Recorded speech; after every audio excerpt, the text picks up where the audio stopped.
Great Aunt March is, you know, talking about how, because Meg is going to go attend Sally Moffat's coming out, and they're all like frantically getting her ready to go to this big thing. And she's like, she cannot go without gloves, and like all this other stuff. And it's like, the only hope for your family is for Margaret to marry well, although I don't know who Mary's governess is. And the answer is Rochester. I know.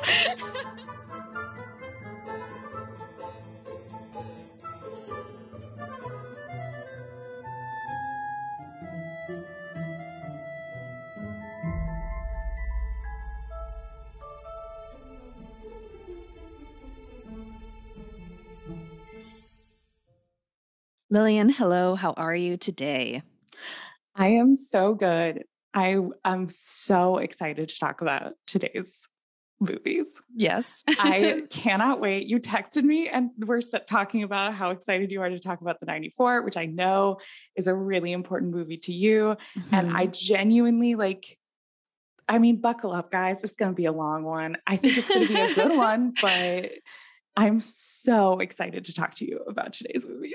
Yay! So we are doing Little Women, which is an important story to both Lillian and I. And originally, I think I was thinking for sure we're going to do the 90s one. And then Lillian, who also loves the 2019, isn't that when it came out? Yeah, the 2019 one. So we decided to watch both. And we're going to talk about, you know, the story in general, the characters and the themes in general. But I think a big part of today's discussion is probably going to be a compare and contrast of these two different approaches to this very famous and beloved story. Mm-hmm. So you're up for a recap. We haven't done this in a while because we've been doing a lot of book episodes. Mm-hmm. So I'm very curious to see how you're going to approach the recap, whether you're going to try and tackle everything. Because if it was me, I would do a nice little like synopsis, but we'll just have to see. Are you laughing because no, I would vote not? Of confidence. Well, I guess what I'm wondering is, are you going to try and tell the story chronologically, or are you going to mix up events just like the 2019 one does? I'm going to do, my recap is going to be for the story of Little Women, not for either of these movies. Okay. So cool. I am going to go chronologically. I'm going to try to do it fast. I know it's not going to go well, but here we go. I am ready. So Little Women is the story of the March family, and we have Jo, Meg, Beth, and Amy, and their mom, who is referred to as Marmee. And we start off our tale with them, with their father off at war in the Civil War, fighting for the good guys. And we just see their lives together and their joy and their struggles and just what that looks like. They have a neighbor named Laurie, who is sort of brought into the fold, and he's brought into all of the March sisters, our Little Women's antics. And he is very much in love with Jo at the beginning of our tale. And they are very giving and lovely and wholesome family. And we watch them kind of go through childhood. And then their dad comes home at Christmas. Yay. And then we go on to a quick little time jump where Meg either is getting married or is already married and very in love with a tutor who doesn't have money, which is a big deal. So the poor again. And then we see Jo is off in New York writing, and she met this professor man, and they're having a little friendship, eyebrow wiggle. And then Amy is off in Paris with their aunt, who Jo also worked for, and there's all this stuff there. And Laurie is then also in Paris, and Amy and Laurie do some talking and kissing, and then they get married and they come back, and Jo is very sort of like confused about her future.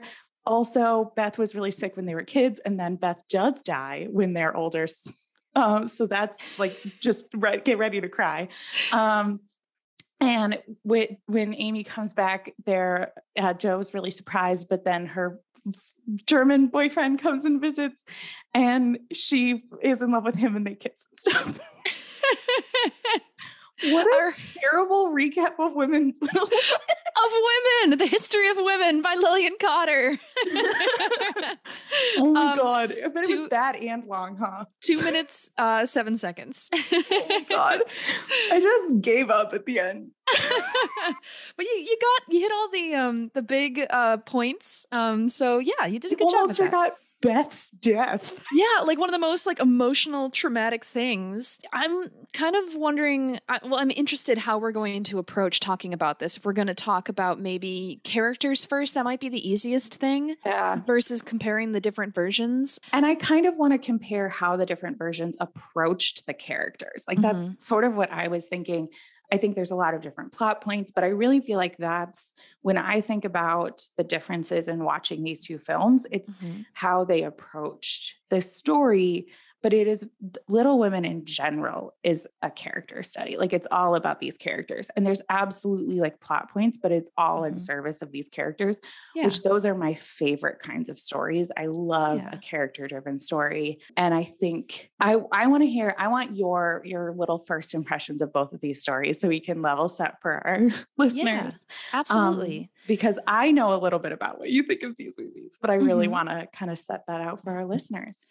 So, to set the stage of how I come at these two versions, the 90s movie is very important to me for many reasons, but the main thing is that my grandmother showed it to me when I was in elementary school. So she showed me that film, and I saw how much she enjoyed it, and that made me love it all the more. She then gave me her VHS copy of it, which I watched 1,000 times. And whenever I watch it now, I always think of my grandmother, who's no longer with us. But Jo was a very influential character to my growing up because I'm sure, like many young women who either read the book or saw any kind of adaptation of it, Jo is a big part of why I am a writer. She inspired me so much in that way. I love her thrill of life, her creativity, and so oftentimes, because like in the 90s version, Jo is up in her attic and she wears this little hat when she's writing. And I literally, for a while when I was in middle school, I was like, I should have a writing hat because Jo wears a hat when she writes, and maybe that'll make me a better writer too. So I've very much shaped a lot of my young adolescent identity around her. So that's kind of where that for me is sort of like, it's a pinnacle. The 90s movie is sort of, it's lodged in my heart. So I was curious and hesitant when the new one came out in 2019. I mean, I liked all the actresses. I liked the people involved in the creation of it. And I didn't go and see it right away. I think because of that hesitation, I was like, well, I know it's not going to live up to the high pedestal that I have the 90s version on. And then I did eventually see it, and I did like it. I think I went in very critical the first time. This second watch through that I did in preparation of today's episode, I liked it much more. I think I was way more critical the first time I saw it because I was like, comparing it to my childhood. Yeah. My childhood. And so seeing it this time around, I was way more like open and analytical and everything. So I do like this new version, although I do have critiques about some of the major narrative choices. First of which is the fact that it is told out of order.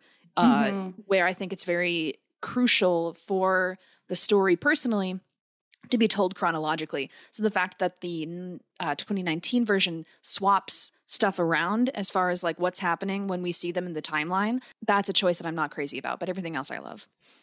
Yeah. And I think first of all, I mentioned when we were talking about doing this, that a lot of my experience of Jane Eyre, because you and I are not Jane Eyre. Oh my God.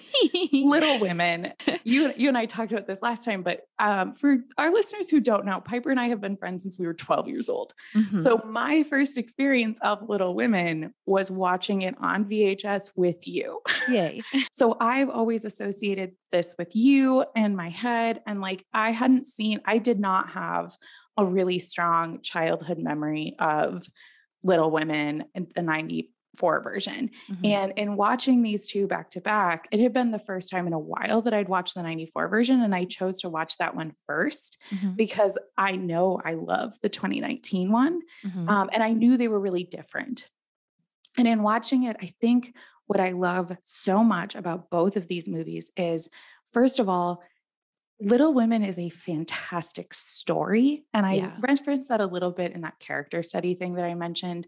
I think it's such a beautiful story. And I think if we were going to do a season 2 of Jane Eyre about, or of Air Buds about a different story, I genuinely think Little Women would be the thing we should do that'd be cool. because there's so much here and there's so many different ways to approach telling this story.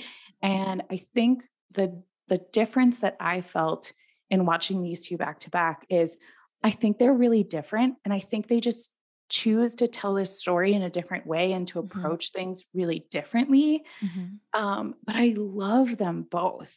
Yeah. I genuinely think they're both like really spectacular and beautiful stories. But I also knew watching it with how much the 94 version is in your heart and how much Hmm. I can imagine it being in other people's heart, it would be hard to enjoy the 2019 one because it is so different. Hmm. Where I watch these films and I go, what an amazing example of the beauty of adaptations, where you can Yeah. tell this same story and approach it in these different ways and all of this stuff. But I have stories like I can't watch the 95 TV show of Pride and Prejudice because Yeah. every time I watch it, I'm just like, this is like a little bit different than the one that I love. So I'm going to go away now. And I can imagine you experiencing that same thing watching the 2019 Little Women. That was very much how I was on my first viewing of it, of being like, I'm like, oh, they didn't do this right. Like the 90s one had that Mhm. perfect. How could they not do it the exact same way? Mhm. But that was honestly one thing I was thinking about when I was like, okay, I'm sure, because what is the name of the director, the woman who did Greta this? Gerwig. Right. And she also did Wonder Woman, right? Or is that somebody I else? she did Lady Bird is the one that I always think of with her. I think someone else did Okay. Wonder Woman, but I Okay. could be wrong. All right. But so I assume that she has seen the 90s version. Maybe I am like setting it up to be way too beloved and it's just simply my own personal viewing. But I wondered if maybe her choice to not tell the story chronologically was a way to separate it from the works that have come before, to be like, well, how do I tell this and make it super unique without it simply being a copy? Obviously, there were many other changes that she made, but I thought that was maybe part of the influence. I also thought, so let's talk real quick. Here's a detail that we can kind of go into. The 2019 version opens with Joe in New York City pitching a story to a newspaper. He makes changes, but he eventually accepts it and pays her for it. And then we kind of start jumping around through time. The 90s version begins, I believe, where the story does as well, where it's Christmas. The girls aren't getting presents this year. You know, the war is happening, their father is away, and it's just the beginning of their story. So, one thing that I had some criticism of us beginning with seeing Joe succeed as a writer, I feel like for a modern audience, that's a way to say, like, look, here's something exciting to grab your attention and then hold you as we do the rest of the stuff. And I think about what was it, 2011 Jane Eyre, where they also began midway through the story of us seeing her run Mhm. away. And I wonder if it's this thought that they think a modern audience needs an intense moment to happen to grab your attention before we then make you see these girls grow up or Jane suffer or whatever. And so I don't know, it's odd. I personally am not a fan of that as much because I'm like, it's way more fulfilling for me to see Joe eventually get to the point of her being able to sell her stories and be a successful author. So having that right off the bat, I'm like, well, we already know she's succeeded. I think it's interesting that you think of her selling those stories as a success because I felt like that was the compromise. And it's not until the end of the story when she sells her book that we see Hmm. this true success. But I think I absolutely see what you're saying. Hmm. I really enjoy the way that they jump around in time. And I see it more as a way to connect different moments Hmm. and be like, this is connected to this. Like you Hmm. see, because I think, for example, the way that it contextualizes like Beth's illness, and we see Joe taking care of Beth when she's sick the first time, and then we see Joe trying to do the same thing again and not being able to succeed in that, and kind of bringing those two moments together and being able to see how those influence one another and seeing those parallels. I Hmm. think one of the things that I enjoy about the way that they did the time hopping is you get to see how these traits of childhood Hmm. manifest as adults. Hmm. So Yeah. how does Amy being the way Amy is come together as when they're adults and being this like, honestly, I think Amy's such a parallel to Joe, but we can talk about that later. But like her relationship, her crush on Lori when she's a little kid, it genuinely creeped me out a little bit From the 90s in the one? 90s version where you watch this very little girl have a crush on her neighbor and then she grows up and he kind of shows up. I think there's a lot of things I want to talk about characters in examples and specific things. I don't want to go far down that rabbit hole because I see what you're saying. I love the time jumping, but I also I think there is an element of, we've talked about this before, the adaptations live in conversation with both the story and each other. Mm-hmm. And I absolutely think that this is definitely an instance where she's telling that story to differentiate it, not only from the 94 version, which was incredibly popular and very, very well known, and certainly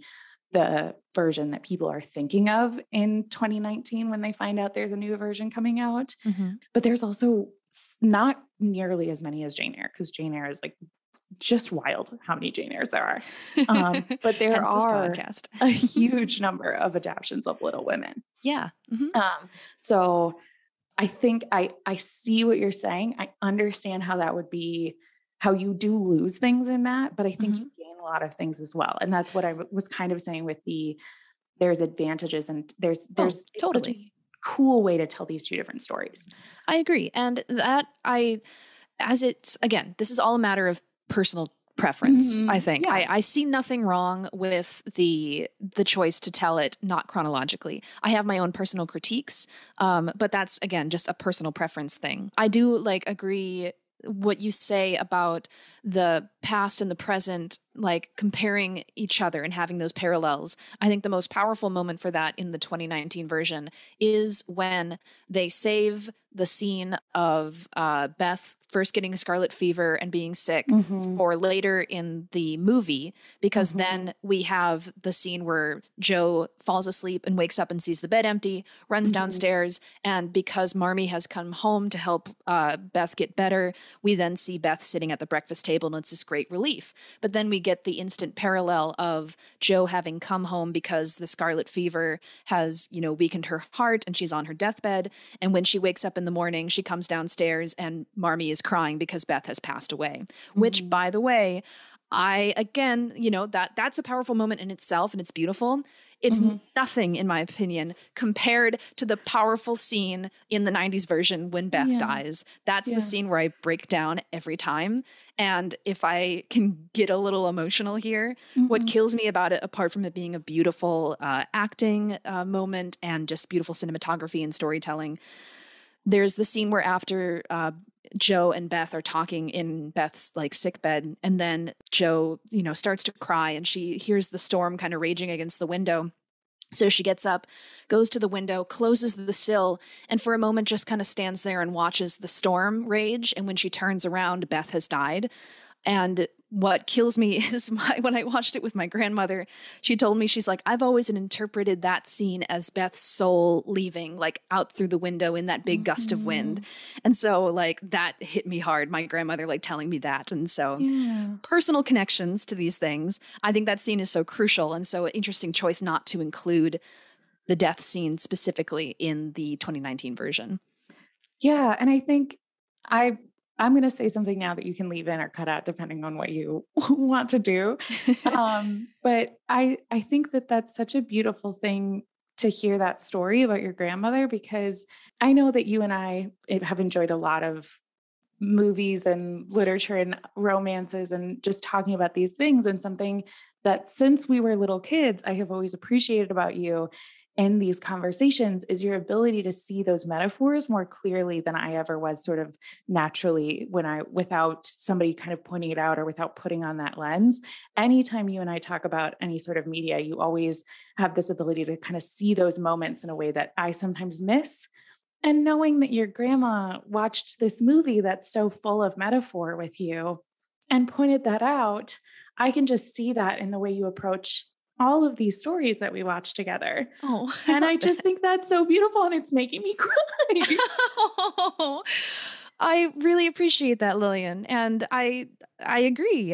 It's something I maybe don't think about all the time. But yeah, I definitely had those influences of my grandma, like sharing that with me. I've gotten that also in watching movies with my dad, which who knows, he probably got it from watching movies with her, Yeah. where, yeah, well, he notes like important moments like that. And we talk about it. And I think it's what makes viewing these things so special. But Yeah. so thank you. Aw. That's really nice. And I appreciate that. Well, I think we might end up crying a couple times in this, which I haven't cried on the podcast before. I've cried watching some of these movies because I'm a crier, but I guess here we are. Here we are. Well, don't worry. My eyes are all puffy from crying last night watching them. So I haven't cried yet, but who knows? Maybe I will. Oh, good. Okay. Well, I think another thing with while we're kind of talking about this time, and then I really want to dig into the characters because, like I Mhm. said, it's the beauty of this story. I think one of the things when I think about the time jump, particularly not something that I thought about in the first time I watched either of these, but as kind of putting on the lens that we do, I've mentioned this before. When I'm watching these movies, I'm Googling facts about them. I'm hanging out on IMDb. I'm looking up things about the author. And I had previously known this, but I think it was so top of mind watching these two adaptions is Mary Louise Alcott, who's the author of Little Women, Mhm.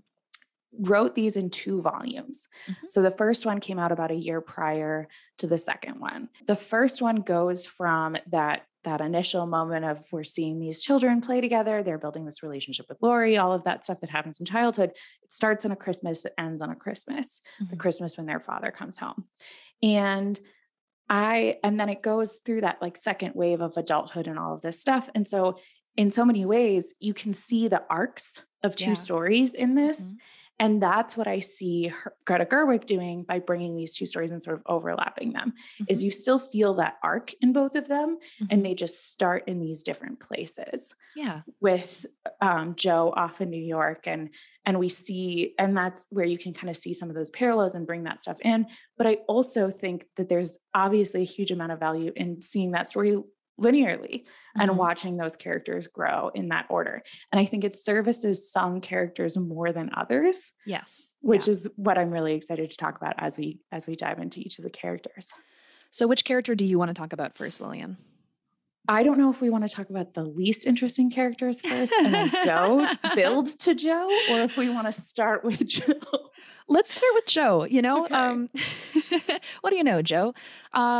So Winona Ryder plays Joe, whose full name is Josephine March, Mhm. goes by Joe. She plays Joe in the 90s version, and Saoirse Ronan, which I always have to say her name Saoirse because it's just fun. She plays Joe in the 2019 version. I think both actresses do an awesome job of having the level of kind of joy that Joe emits, and this Mhm. kind of zest for life. The part that strikes me right off the bat in the 90s version when we first see her is there's this beautiful scene where it's Christmas morning, and they decide that they're going to bring some of their Christmas food, their breakfast, over to this poor family that lives nearby. And so the girls bundle up, they take their breakfast, and they're on their way to like walk through the snow. And Joe says as she comes outside, she's like, "Oh, glorious snow. Don't you wish you could roll about in it like dogs?" And it's like, what a thing to say. And that's just like her zest. And I love it. And then they instantly start like singing this Christmas carol. And she shouts at Lori, who's getting into the carriage to go to a church service, I assume, with his grandfather. And Meg is mortified. She's like, "No, don't yell at them. They should speak first," in this whole thing. And so that's a moment that strikes me of her, like her wild and carefree existence. But Yeah. I'll stop rambling now. What are some of No, your no, thoughts no. about Joe? Keep rambling. I think I think it Joe, as we're talking about these 2 different versions, first of all, love Joe. Love a Joe. I so hardcore relate to Joe's I have these big feelings and I don't really know what to do with them. Mhm. Teenage Lillian had these big feelings and she didn't know what to do with them. And there's a lot of themes in this that tie directly into Jane Eyre themes that we talk about all the time. Yeah. And that idea of what a woman should be is such a big piece. And I think, honestly, I think both of these films have very different approaches to the feminism of Little Women. Mm-hmm. And I think the 94 version has a version of feminism that is directly in conversation with Jane Eyre because Little Women was in conversation with Jane Eyre. Mm-hmm. And I think Jo is such a character that holds that character of Jane, of especially little Jane. Mm-hmm. Yes. And I completely agree. Her passion, her zest for life, her desire to express and experience these big feelings the way that even now we always let men feel and be more than we let women. Mm-hmm. It is seen as too much in women. Jo would be absolutely someone who would be called bossy as a little girl, right? Like, and she is, but she's a leader, right? Like she's just, and her ability to take that and translate those big feelings into these words and put together these plays and these experiences and these fantasies and create a space for her sisters to express themselves in that same way. Like, what a beautiful, incredible character. And I don't think I always related to, I didn't, picking which March sister you are is a whole thing. And I always like, a part of me wanted to be a Jo. I thought I was probably more of a Meg, and I was terrified that I was actually Amy. But I really think when it comes down to it, while I'm not one-to-one this character, I'm a Marmee baby. Oh yeah, I definitely see you and her. Not quite going to give away my Christmas breakfast to the poor family down the road. I'm not quite as selfless as her in that very tangible way, but Mm-hmm. in a lot of other ways, I think I don't want to also ramble away, but there's a particular moment in the 2019 one that I really want to talk about, but I also want to know kind of more of your thoughts on Jo, because I know she was such an influence for you. Mm-hmm. And also how you, in this viewing, kind of know, because I know how different it is to experience these films when we're going to be talking about them like this. Mm-hmm. How did you feel about the way Winona Ryder did Winona Ryder did play it versus the way Saoirse Ronan played this spectacular character? So I like both. I definitely obviously prefer Winona Ryder, but for all the reasons I said before, they're very similar, but they're very different. I guess how would you talk about, because you talked a little bit about Winona, oh my God, Winona Ryder? Winona Ryder. So we talk about Saoirse's. Yeah. How would you describe Saoirse's? I liked it. I would describe her. She has that zest, but I think there's less of that joy. I think we do see her happiness, but we also see her frustration. I think that's something she puts forward in Jo more than Winona Ryder did. And I think it's partially because I feel that the 2019 version puts a big emphasis on women's independence and their autonomy and what they can do with themselves. I think the movie focuses a lot on money and the ability to make money. And so that's something that both Amy and Jo lament about. It's also something that they had Meg lament about a bit, which that was a little odd to me because I feel like they kind of made Meg a little more materialistic than she is portrayed in the 90s version. And they even have that whole scene where like Meg and her husband have kind of like a mini falling out when, she's like, oh, well, I want nice things. And he's like, I'm poor and you knew that. And I'm sorry I can't do that for you. And this whole thing. And I was like, whoa, this is sad. Why'd you do this to me? 2019 version? Like she and him are just supposed to be happy forever. I think one thing that Saoirse Ronan does that Winona Ryder didn't is we see, especially Jo in New York, she's way more just kind of like, she's got these kind of blinders on, I think. And like we see it when she's in the boarding house and kind of first talking to Professor Bear. And it's a lot of her just kind of being like, this is my thing. I'm not really like open to critique and I'm just going forward. Whereas when you see those similar scenes with Winona Ryder, when she's in New York talking with Bear, yes, she's hurt by his critique, but she doesn't simply block him out entirely. They have those moments together where she seems a bit more receptive and open to other perspectives. And so that's something that I think that strikes me about these two different comparisons. Yeah, absolutely. And I totally see that. I think that joy is something that I saw, but I didn't articulate it the way that I think you so excellently did just there. Cause I think that's the difference is we're seeing a lot of Joe struggles in the 94 for sure. Like she's finding herself, she's sorting these things out. She has this relationship with Lori, which we're going to talk about. And then she feels kind of let down by, she feels like she's letting down all of these people in her life who have these expectations for what her and Lori's relationship is going to look like and what her life is going to be.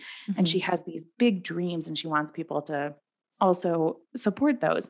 But I think you're right that that difference of there's this emphasis on independence, and you see that in so many spaces in the 2019 one. And frankly, that might be why it resonates with me a little bit more, because I love you. And we know I love a romance. We know that I read books that have a happy ending for a romance. But I think the reason why that in particular resonated with me so much, that idea of women can be happy and joyous and have a whole life and have their entire happy ending without a man. And the man can be a cherry on top. He can be this other thing that's also happening, but he's not the purpose and the driver of her life, which is not the point of a romance, which I do get.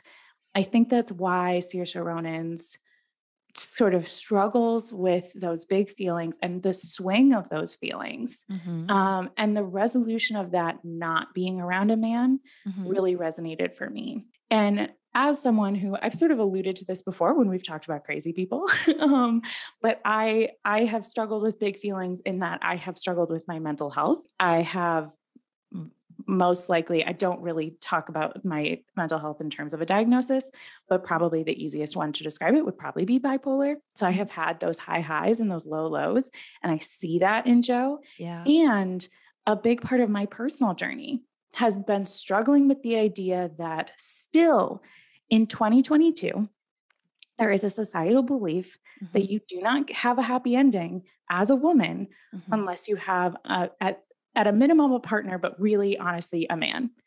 And my experience has been finding so much joy in my own life and seeing that represented in the character of Joe in this really different way. I think there's, like I said, so much value in this other Joe, but it's not a story we see a lot of a woman finding joy and happiness in something other than a man. Yeah. There's a couple of quotes from the Saoirse Ronan version that I want to talk about a little bit because I loved them.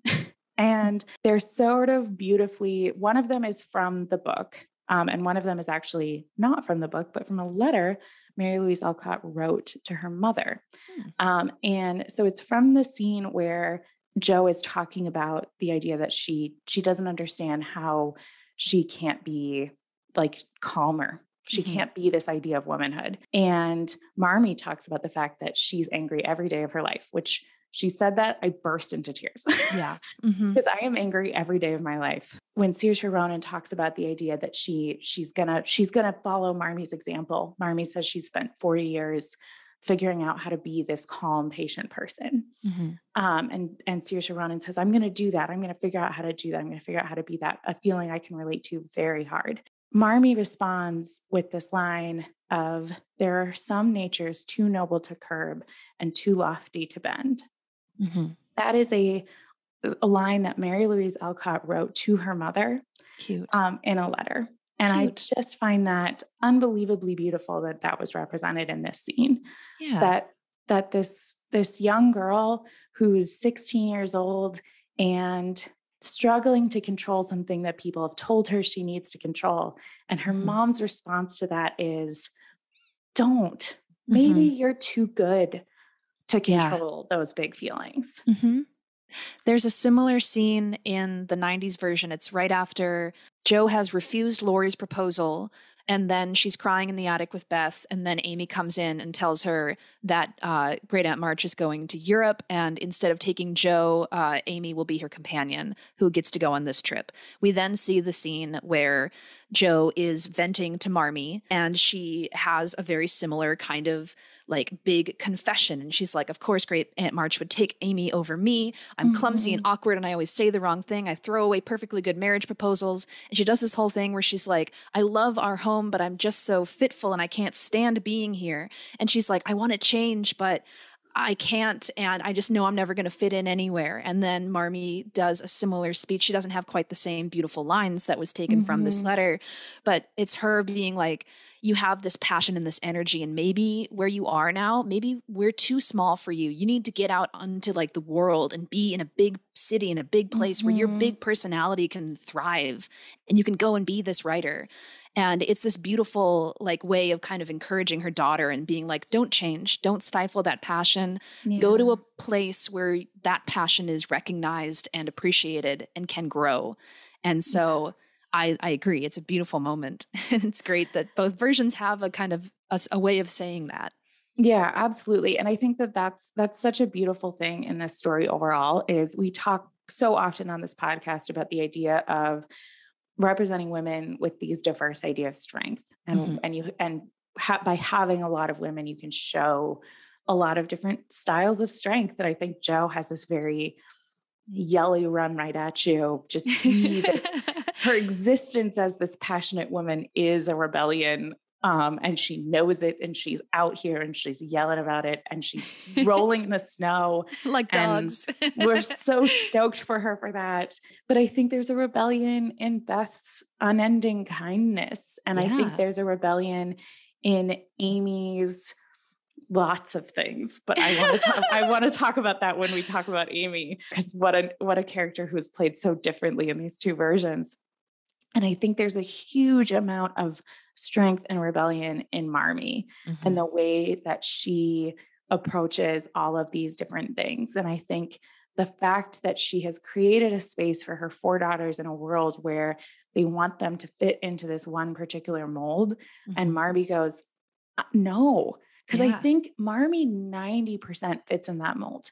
And that last 10% is this like fierce kindness that she has and this giving spirit that she won't let go anywhere, which is just incredible. I do have one more quote that I think will be a great transition into talking about Marmee, if that's kind of what you were alluding to.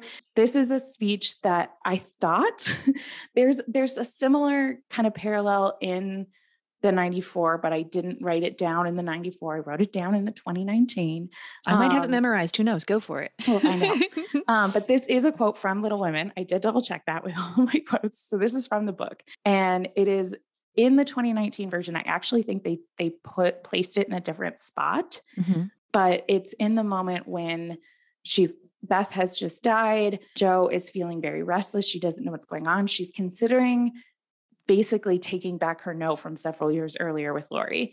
And Marmee is asking her, do you love him? And her response is sort of, I don't know that it matters. All of these things. And she responds with this speech eventually where she goes, I just feel like women, they have minds and they have souls as well as just hearts, and they have ambitions and they have talents as well as just beauty. And I'm so sick of everyone saying that love is all that a woman is fit for. I'm so sick of it, but I'm so lonely. Yeah, that is a very powerful moment. And it's that thing that really struck me watching the 2019 version again, is I think it strikes that beautiful parallel of Jo wants her independence. It's very important to her, but also she's a human being who wants to be loved as well. But it's not like, it's that thing where she's like, love is not all that I'm made for, but also I'm very alone and I do want to be loved, but I don't. Like, I wonder for her, if we go into her mind, does it feel as if she accepts love that she's given up on this kind of crusade that she's been on? And it's that interesting thing where it kind of makes me think of the scene in the 2019 one where she's talking to Meg on her wedding day, which, by the way, I saw that and I'm like, that is a dick move. Don't talk her out of her love on her wedding day. And Meg comes back to her with this wonderful thing where she's like, I've found love and that's okay. That's not like me giving up. Because Jo is like, you should be an actress. And it's like, I'm not going to be an actress. Like, I'm going to marry the man that I love and I'm going to have a lovely life and like have a family just as beautiful as the one that we grew up in. And I think it's this interesting thing where Jo maybe sees that as her giving up on a dream, but she's like, no, this is a new dream. This is equally beautiful and important. And it's the 2019 one, I think, really drives that message of like, can you love, is that okay without compromise? I don't know. It's an interesting debate. I don't know that I see it as much of a debate as you seem to see it. And that might be my own biases as I'm watching this. I think that the message that I see in this is the idea that women are supposed to choose, and that women are supposed to choose marriage, like, and that you can't have both things. And the line that Meg says, and it so resonates in that moment, is just because my dreams are different from yours doesn't mean they're less important. Yes. And I think that's exactly what we're talking about when we talk about the idea of these different strengths with women, and by these different approaches. There's so much in what Jo is saying here. I keep wanting to say Jane, which I do want to talk just for a second about the parallels between Jane and Jo. Very similar. I feel like Mary Louise Alcott was a fan of the Bronte sisters. Like, that is known. There are references to the Bronte sisters that I have notes on. There are a lot of references specifically to Jane Eyre. I did not know the story of Jane Eyre the first time I watched either of these. The parallels are wild. The like straight up and down references to Jane Eyre are out of control. I feel like in some ways, Jo is Jane if Jane's temper wasn't curbed at Lowood. Yeah. And if she wasn't sort of forced to compromise, given the fact that that story takes place a good 30 years prior to this story. And the opportunities, I think that's part of the reason why that economic opportunity is such a interesting conversation, because Jane didn't have options to see the world other than by being this governess where she could see part of the world, but not a lot of it, or by marrying Rochester and being able to experience the world through him. And I think we've talked about that a lot, and we will continue to talk about it. But I think that's part of where this conversation comes from in terms of economics. Absolutely. And, you know, you saying that, I just realized there's a line in the 90s version when Great Aunt March is, you know, talking about how, because Meg is going to go attend Sally Moffat's coming out, and they're all like frantically getting her ready to go to this big thing. And she's like, she cannot go without gloves and like all this other stuff. And it's like, the only hope for your family is for Margaret to marry well, although I don't know who Mary's governess is. And the answer is Rochester. I know. That was one of the, like, I was like, that was the moment, watching that moment was the moment that I was like, that can't not be a reference to Jane Eyre, right? And that's when I Googled it and was like, oh, Mary Louise Alcott was obsessed with Emily Bronte or Charlotte Bronte, probably both, but for sure Charlotte Bronte. She talks about the fact that this is like her conversation with Jane Eyre is a lot of what this book is. And I think that's so interesting that in doing that, you can see both Jane Eyre influences this and Jane Austen. I have a lot of feelings about the Bennet family and the March family, which those end up being almost 60 years apart. Yeah. Anyway, we don't want to go down that rabbit hole and spend too much time talking about these thousands of other things when you and I both know we have a lot of things. So let's talk about Marmee. Let's talk about Marmee. Let's make Marmee short because we have to talk about Amy, and that's going to take forever. I know. So my things about Marmee, I think both. So Susan Sarandon is Marmee in the 90s. And then Laura Dern is Marmee in 2019. Yes. Both incredibly strong actresses who bring their personal strength into these performances. I think in watching both versions, this struck me, but for me, obviously more so the 90s one is where it really hit me. And you said something about Marmee as a character earlier that I really agree with. And I think Marmee's virtue is pinnacle. She is so giving. She is so loving. Like the fact that she is constantly caring for the poor and the sick and the wounded, and that's how she gives to the world.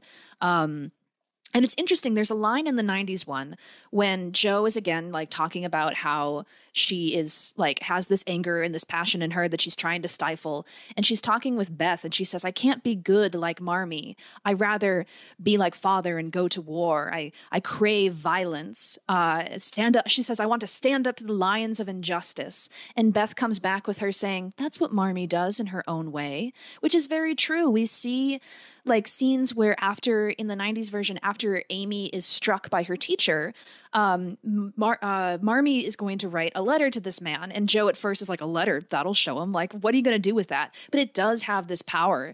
She reads the letter aloud about how she's like, if you strike and hit a child, the only lesson they will learn is to hit and humiliate. Like, I am taking the privilege of teaching my daughter away from you. I am withdrawing her from your school. Like, this is not a thing anymore. And that's like a great way of being like, I'm putting my foot down. And who knows, probably this guy saw that letter and he's like, okay, who cares, whatever. But it was a moment for them in this family. And they're like, this is our, like, we're standing up to this line of injustice. Yeah. And I think, and you see that even the way she treats the Hummels and she treats all of these other people, and the fact that she treats the Hummels with the same level of respect that she treats the Lawrences, which you shouldn't do that in this time. Like, that is a very explicit social rule that you don't treat these poor people the same way that you would treat these wealthy people. One deserves more of your respect and one deserves pity, which I think that's such a beautiful thing that is so hard to do, that at no point in Little Women do I feel like the Marches are pitying the Hummels. Yeah. I think there's a lot of this idea of Christian charity that I find is like a little bit, I have mixed feelings about parts of that because of the way that it is often interpreted. But tiny little note, and I have so many notes on this story that I'm not going to get to them all. But they reference in the 94 version that they're transcendentalists, which they reference in the 94 version. It means that they advocate for the idea of a personal knowledge of God, believing that there's no need for an intermediary for spiritual insights. I love it. Very Helen Burns of them. Yeah. And I think that that's a lot of these values that are kind of being preached, and this idea that Marmee kind of goes into, that I think leaves this beautiful space for those different kinds of strengths and those different ways of fighting those injustices that you talked about. And I think Joe seeing it as, let's go out and fight in a war to end slavery. That's what I want to do, because there's slavery happening, and let's go literally fight in a war. And Beth, who again has that own different kind of strength, because when Marmee's not available, she goes and takes care of the Hummels and all of that stuff. She does that both in those louder moments of that school and sending that letter in and taking her daughter out of school. And in the moments when she's talking to, I believe it's when she's talking to John in the 94 version, and she's talking about corsets. She's basically saying like girls should be able to roll around in the snow and not have to wear corsets because they literally can't breathe. And we see that in that strength there, but we also see that in the way that she gives things to the Hummels, and in the way that she goes to give away and help with soldiers, and all of these moments of being a woman who can raise these 4 daughters by herself while her husband is off at war. Yeah. Anyway, I think Marmee's a spectacular character. We could do a whole episode just on Marmee, but let's talk about some other ones. Let's do it. But first, I just have to mention, because you talked about them being transcendentalists, there's a beautiful scene in the 90s version when she's speaking with Professor Bear in his office. It's like one of their first kind of like hangouts together.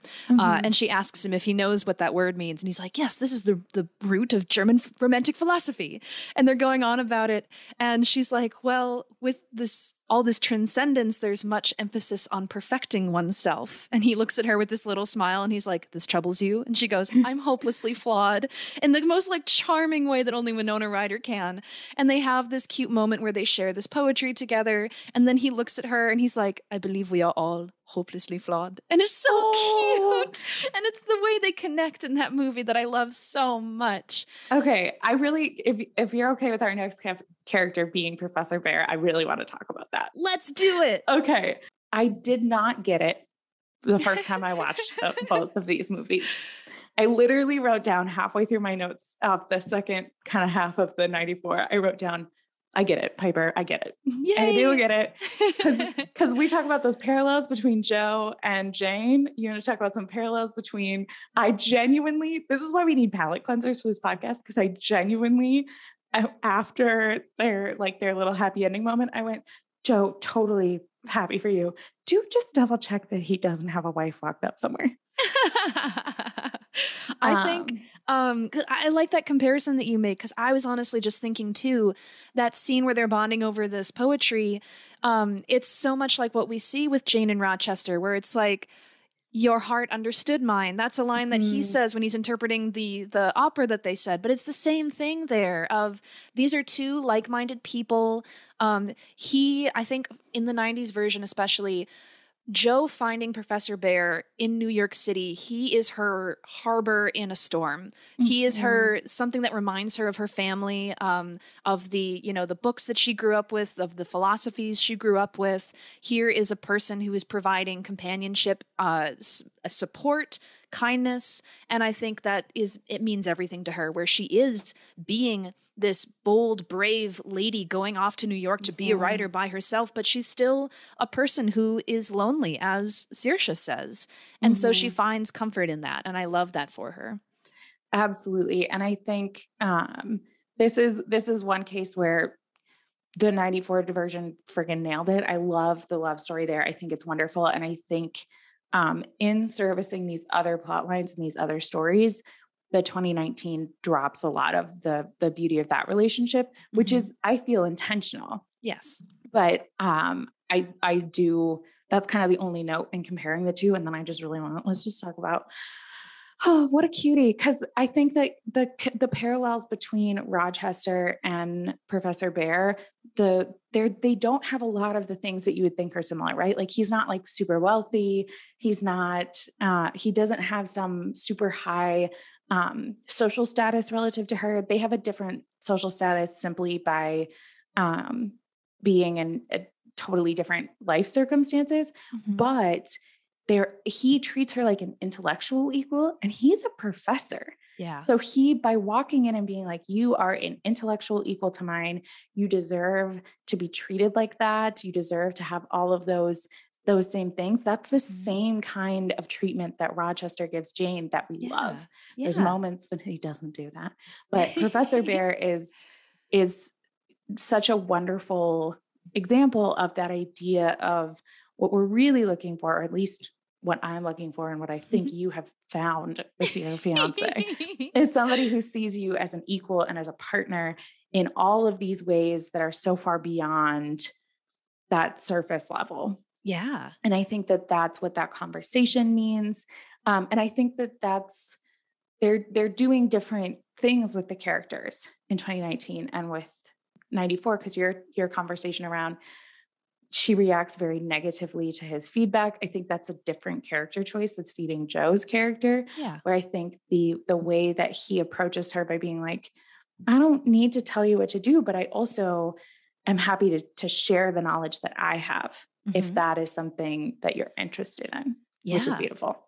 Which I want to talk about that real quick. So, in watching the 90s version with Sam, my fiance, some of the critiques, he personally, at least the first watch through, I believe, he really liked Joe and Lori as a thing. And I remember him being kind of like upset with Professor Bear when he wasn't super supportive over her stories and everything. And what I came back with and what I think is so important about Professor Bear in Joe's life. And I think one of the reasons why he and Joe work, but Lori and Joe don't work, is because Professor Bear pushes Joe to be her best self. I think as a slightly older, he's older than her. He's done all the studies. I'm not saying he knows more or he's like has the right mindset, but he knows what she can be.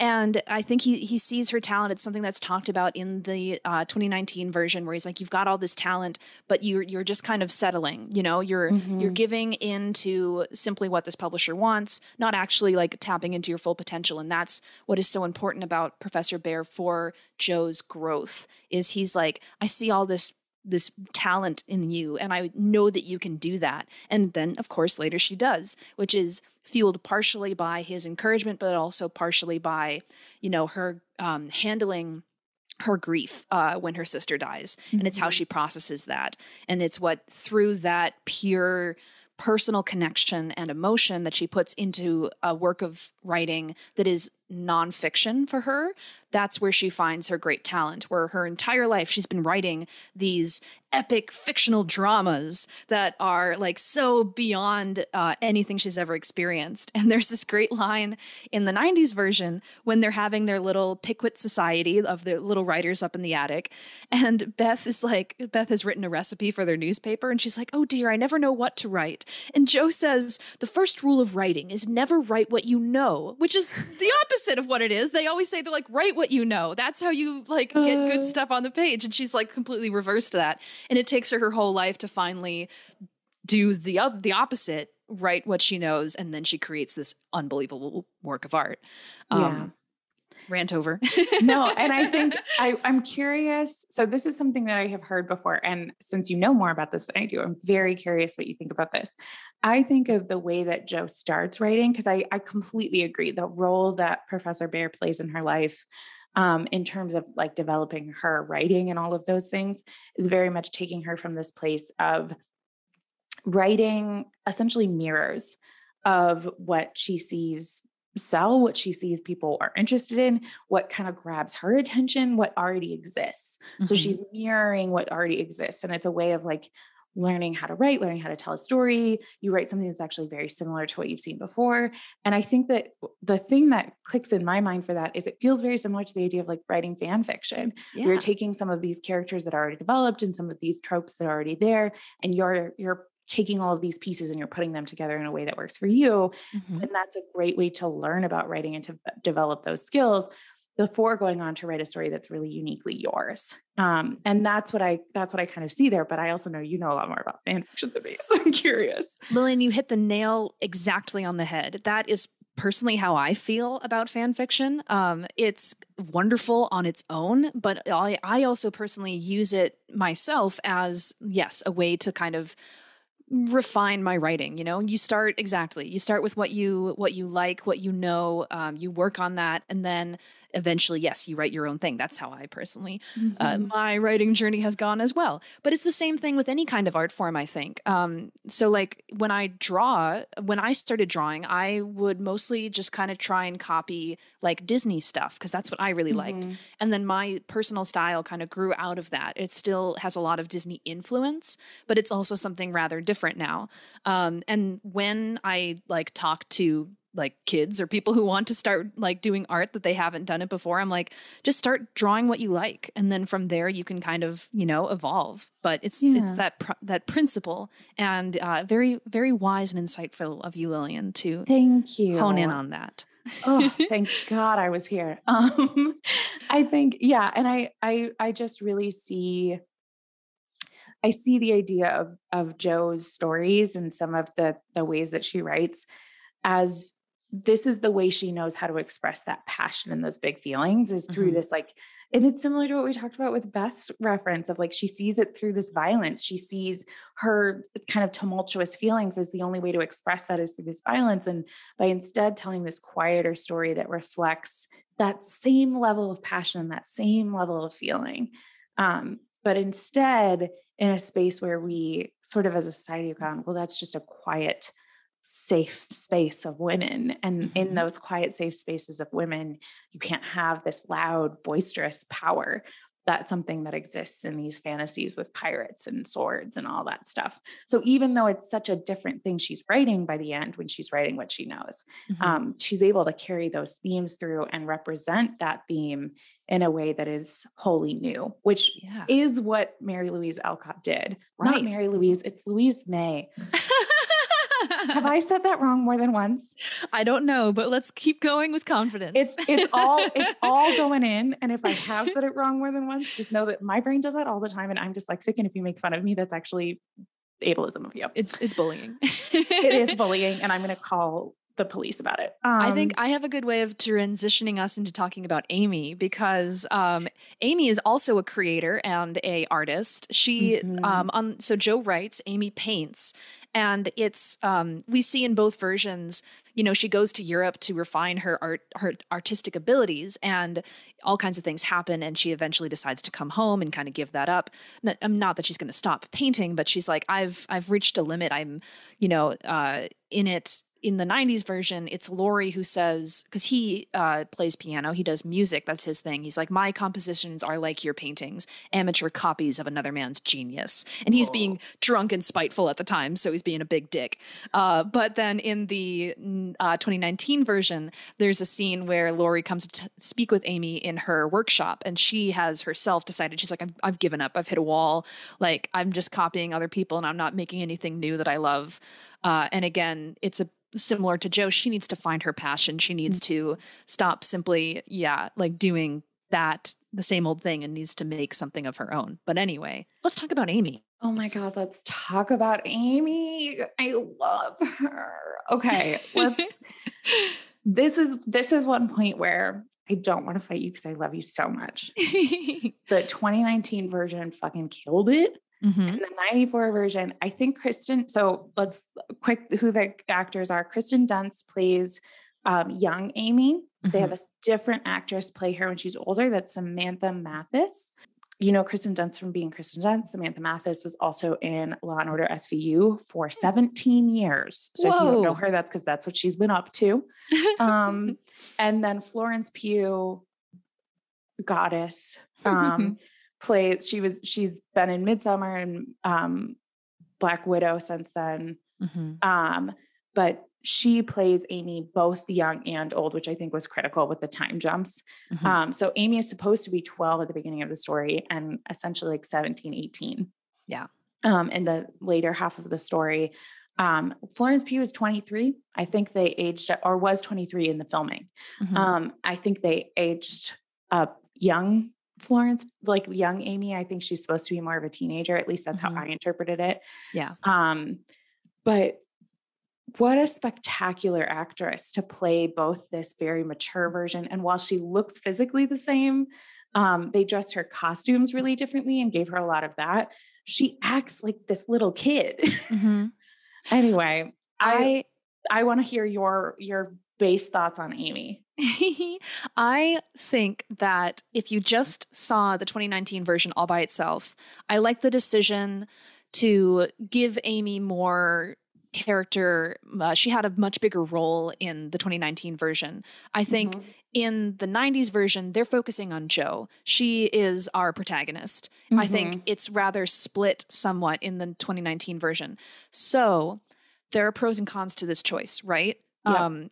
I think in I prefer in the I prefer in the 90s version, them having a child actress be little Amy, and then we see an adult woman being adult Amy, because then we understand her being a brat. I think it's easier for me personally to be like, oh yeah, like she was literally a kid. Whereas it's a little hard for me to see grown ass, what's her name, Pugh, pretend like having this tantrum and like throwing Joe's book into the fire. And I'm like, you fucking bitch. I'm like, you are a grown ass woman. I can punch you in the face. Like, how dare you? But when a little child does it, you're like, okay, she's being a brat and she's having a tantrum. So that part didn't translate super well for me, but I see why they did it, because you're right with the time jumps. You need that consistency. The actress did have the ability to pull off, I think you're right, both child her and adult her.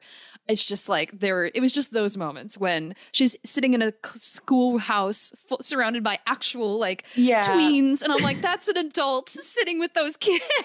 Yeah, that was a little jarring to watch her be like surrounded by little kids and she is an adult. I do really, let's go back and talk about her burning Joe's book, because I understand how having a younger actress, and Kirsten Dunst was fantastic. Genuinely, I think young Amy, and this is not a criticism of Samantha Mathis, I do not think that she was given the space on the screen to tell Amy's story well in the second half. I completely agree with you. That was something I had also noted down. The 90s version is Joe's movie. Yeah. This version is the March's movie. Yeah. And I think that in that you lose some of Joe's story. You lose that love story with her and Professor Bear. But I think you gain this level of understanding of all of the other characters. And I really see it with Amy. and particularly Amy and Laurie's love story, which I hated in the 90s version. Well, it just feels like kind of tacked on in the 90s version. Absolutely. In 2019, they, from the start, are laying the seeds for the audience. But in the 90s version, she's just an annoying little kid who's also there while Joe and Laurie are kind of having sort of like lovey eyes at each other. And then suddenly he's a grown man and he seems like a creep when he comes to propose to her. And she's like, I don't want to be courted by someone who's still in love with my sister. And he says that speech, which I think is very important, but also gross, where he's like, just as you have always known that you would not marry a pauper, I have always known that I would be part of the March family. Yeah. And it's this whole thing of her being like, you only love me for my family. That's weird. Go away. And so then when they do actually fall in love, I don't buy it. I'm like, no, he is just like weaseling his way in because Joe said no to him. But, absolutely. Yeah. And I think that is absolutely how I felt about that. I felt like it was such a bummer to watch both Laurie and Amy's characters suffer in that, because Amy is not weak and is not going to just like fall over for the fact that Laurie showed up and gave shitty speeches and wasn't asked to her. And I think she says things like, you need to like sober up and go get a job. And then he just sobers up and gets a job. And she's like, okay, now I'll marry you. And I'm like, that's not anything. He didn't grow as a person at all. Where like we get to watch this version of Laurie where it's so interesting watching Laurie interact with the March family, knowing that he's going to end up with Amy. Because I genuinely didn't. The first time that I watched the 94 version with you, I had no idea that that's where things were going. And I think a lot of people have the experience watching it the first time where they're like, what do you mean Joe and Laurie don't end up together? Yeah. And anytime I rewatch it, I'm like, yeah, those two would kill each other. Oh yes. Yeah. Because they don't, in the best romantic relationships, you're building off of each other. You're bringing out these better growing spaces for each other. And you see that with Joe so clearly with Professor Bear in the 94 version. And you see that with Laurie and Amy in the 2019 version. I agree. So a note on Florence Pugh burning the book. I personally felt like, they leaned in the 94 version a lot on the fact that Kristen Dunst was literally 12 years old when this was shot, which was how old Amy was in the books. I think I think she like throws this little tantrum and like goes and throws it away. I'm curious because I know you have a sister, but she's almost 12 years older than you, isn't she? She's 10 years older than me. Okay. Yeah. I don't know why 12. I think it's probably because that's the number I just said.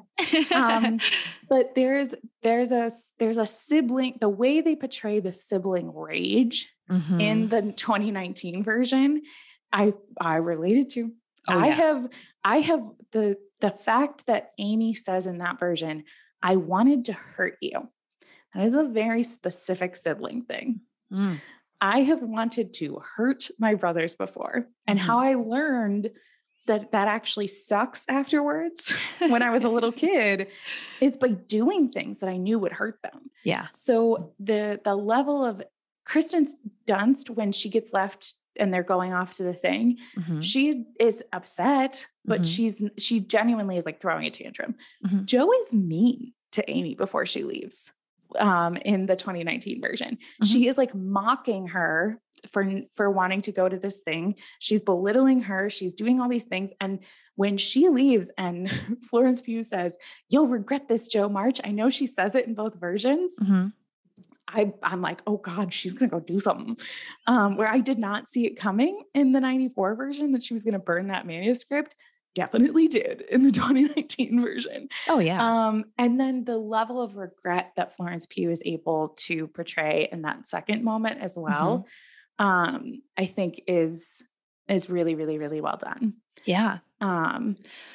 Curious if you would have forgiven Amy just because she fell through the ice. No, I would not. I remember watching that movie as a very angry little tween. And I'm like, if I had a sibling and they burned my book and then they fell through the ice, I would still probably save them. But I'd be like, all right, well, once you're better, I'm going to go back to hating you again. Because how could you fucking do that? Like, all of my little anger, rage in me. I was like, no forgiveness. Not when they didn't have computers and you can't back up her story. It's gone. It's just gone now. That was her entire work and you just burned it. You're awful. No forgiveness. And then, of course, I would grow up a little bit and then I'd be like, all right. But I would still always bring it up of like, hey, remember that one time you were a total bitch and burned my story? She'd be like, I said sorry. And I'm like, still mad about it. Sorry. Listen, I'm not going to bring up specific examples, but I can think as somebody who, by the time we were in middle school, we essentially have a sister relationship. I can think of specific things that if I bring them up, you're still mad about. Oh, we were in high school. Yeah. Yeah, I think it is. I remember you saying that when we watched it together the very first time. You'd be like, "I'll never forgive her. Amy can go to hell." Yeah. Where I think that I've done terrible things to my brothers and they have done terrible things to me. Neither of us burned each other's manuscripts, but we did hurt each other intentionally. And then you forgive them. Sibling relationships are weird. And I don't necessarily think that that's the healthy way to handle it, in case there are any parents out there being like, okay, so I should let my children be deeply cruel to each other. I don't know how you fix it. I just know that in my experience, that was a deeply relatable situation. Nice. And I absolutely would have forgiven my sister if she fell in the ice and I thought she was going to die. So we need to like wrap this up soonish. I know. One of the things that I want to kind of end on is there's a big change in the 2019 version that is different. So in the 2019 version, they address the fact that in real life, Louise May Alcott, when she wrote Little Women, she didn't want to give Jo like a marriage ending. But it was like told her by the publisher, as we see them talk about in the 2019 version. They're like, you have to do that if we're going to make this happen. So she wrote in the love romance at the end, which, having grown up with the 90s version, and we've talked about how beautiful they do the scenes and the growth in the relationship with Jo and Professor Bear, I'm 100% for it. I love that romance more than... It may be one of my favorite things of all time. Like in the ending, when they come together, the scene under the umbrella, that's like the second time that I cry whenever I watch the movie. The first time is Beth's death. The second time is when he comes back. And it's the most romantic thing when he's like, I have nothing to give you. My hands are empty. And she puts her hand in his and she says, it's not empty now. And it's so goddamn cute. So the 2019 version, they talk about how that was added in. And then we also see that scene, which I believe it's an interesting kind of narrative choice that we see the publisher telling her that she has to add this. And then it also shows us the fictionalized version of this, of Jo's family, like getting her in the carriage, helping her get to the train station. And it's interesting to me that that scene in the movie, in the 2019 movie, it felt so cheesy and forced because that is like kind of the way they're talking about it. But in the 90s version and in the way that you like, if you read the book without that knowledge, it's the most genuine love story ever. And it like touches my heart. So it's so interesting, these two things. And it's one of the reasons why I will always prefer the 90s version to the 2019 version, because I love Jo and Professor Bear's romance, and I don't want to think of it as fake and forced. Yeah, and I absolutely see that, and it is one of those things where watching it, knowing how what a special space that holds for you, I get that, because I do think that the fact that they're cutting back and forth between these scenes undercuts that romantic moment. And if you love it and it matters so much to you, personally, I see it as, I love the way they do it in the 94 version. I think that's beautiful. I think it's a great way to see this love story. And I just see it as a different, valuable way to tell a similar story and to have this different perspective, because there is a special kind of joy in watching them put together that, and watching her watch that book get put together, and in watching her happy ending partly be this man. He's the cherry on top. The happy ending for Jo in the 94 version is she's getting her book published and she also gets the man, and the man is the center of that moment. He's the one who actually took her story and got it published. Yeah. And I think that's beautiful and wonderful. And as an ending to that story, I think is lovely. The joy that I felt watching Jo watch her book get printed, and then also she gets the man, like it's such a side note. It's so beautiful. Yeah. It is such a beautiful moment of her watching this thing that is hers be actively put together. And the cover that they show in the movie doesn't have Joe March on the front. It says Mhm. Louise Alcott. Cute. Yeah. And it's beautiful. And I think that Mhm. it's that moment. I completely agree with you. If you are watching this movie and you're looking for the ending of the 94 version, this really undercuts that and how disappointing. However, I think if you're looking at it as a new story and a different Mhm. way to see and feel and experience this story, I love it. Oh yeah, no, and again, I do think it's beautiful. It's just I prefer the 90s. That's Yeah. kind of where I stand. And it's what am I saying here? So it's interesting. You said when talking about the 2019 one that she gets her book, that's the main thing, and then also she gets the guy. Do you interpret it as Joe and Bear in the 2019 version are actually an item and are together? Because we I see am him at the end when her school is open, but I saw him there and I'm like, wait a second. Is he just there because he's visiting as a friend? Or are they saying that they still became an item? I interpret it as it's unimportant. Okay. At the end of this, I interpret it as she gets the school, she gets her book, she gets her family, Mm-hmm. she gets to create all of these beautiful things, and they're all involved in this school, and they all get to experience and share this joy and passion around the things that they have. Because we see not only as she walks through the house at the very end of that, not only is she in her best version of herself and in her joy and fulfilling all of these dreams, but are all of these people around her because of this space that she's created. Mm-hmm. And whether or not she's with the man who happens to be there Mm-hmm. is irrelevant. That's a great way to look That's at how it. I read the 2019 version. That's nice. I like that. Very cool. I Yeah. Do you have have a any thousand more things that I would love to talk about, but I pick also don't want our listeners to sit here and listen to them. if you So have one more like fun fact thing that you want to share before we conclude? What would it be? I don't think that I'm going to, Okay. because I would I just think open the a can of biggest thing, worms. the things that I'm just gonna call out the things we didn't talk about that I would have very Hmm. quick, like bullet point style. I could have talked for a full hour just about Amy and Lori. I Hmm. love them. I love them so much. I think what we talked about was more important for our podcast. But if anybody wants to call me and just have a one-on-one conversation, I'll text you I'll DM you my phone number and we can do that. I think I wanted to talk about Meg a little bit because you referenced a couple things in her story and the differences. I personally prefer the 2019. Let's not unpack that. I do think there's a lot of similar other things there. I also have a lot of notes on both of these casts. Hmm. They're incredible. The Hmm. casts of these two films are unbelievable. Both stories, some of them were famous before and some of them were not. Hmm. And just what incredible movies. I also want to talk about the fact that both of these movies were directed by women, which is Hmm. incredibly rare and wonderful and beautiful and lovely. And I love it so much. So those are the things that I wanted to reference. And let's do our ratings. Yay! Are we going to rate each movie individually? Absolutely.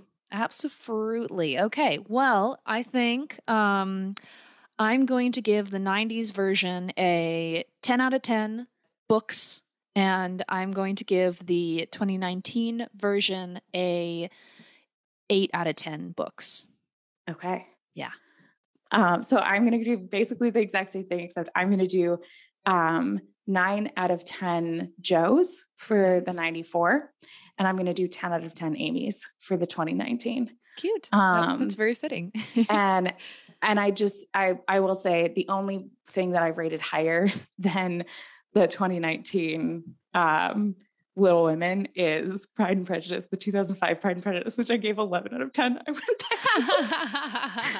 I adored watching these two movies and how special and kind of full circle to get to talk to you about it on this podcast. Yeah, I agree. And I love all of the Jane Eyre parallels we've seen. And I also love, like, I had all of these thoughts in my head, but getting to like talk through them with you has kind of given me an even deeper understanding of this story than I had before. So Yay. we've just made everything better than it could have ever been. Just fun fact for our listeners, my notes documents, which are always bullets, are usually like 2 or 3 pages. This one is 16 pages. I had so many fun facts. Holy hell. So next week, we're going to have a much shorter episode than this. Averaging between the two, we'll probably have a normal Earbuds episode. We're going to do a mini episode. It's very special. I wrote it down in my notes as Earbuds the prequel. Because it is the very first time that Piper and I talked about Jane Eyre. We happened to have it recorded on Piper's other podcast, World Forge, because I was a guest on their podcast. And you will get to hear Piper explain to me her first impressions of Jane Eyre. And you will get to hear my first impressions because it was my first time experiencing Jane Eyre. We were kind of talking about this for a while, that it'd be fun, to go back to our roots. So in lieu of the upcoming 4th of July weekend for us in the United States, we wanted something a little easier to edit. So we're going to have a little intro and a nice flashback for you to go into the archives of our experience with this wonderful story. And if you didn't enjoy us and don't enjoy us talking about Jane Eyre without knowing what the hell we're talking about, don't listen to that episode.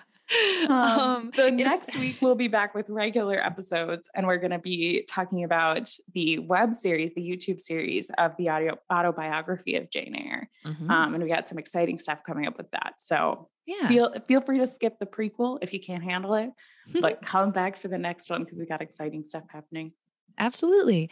And if you want to share your thoughts with us about which Little Women version you prefer, or if you have feedback of any kind, you can reach us. We are airbuds@gmail.com. Send us an email, or you can reach out to us online. We're at Airbuds on almost all social platforms. Join us, follow us there, comment along as we kind of go on this journey. Lillian has given me a preview of the amazing images that she put together so far for the posting for this episode. So it's going to be so awesome. Much this week, guys. Our Instagram is going to be wild. And please, if you enjoy this and if you've made it this far, good God, I hope you've been enjoying this. We would very much appreciate, we love our wonderful listeners. We've gotten such lovely feedback from all of you.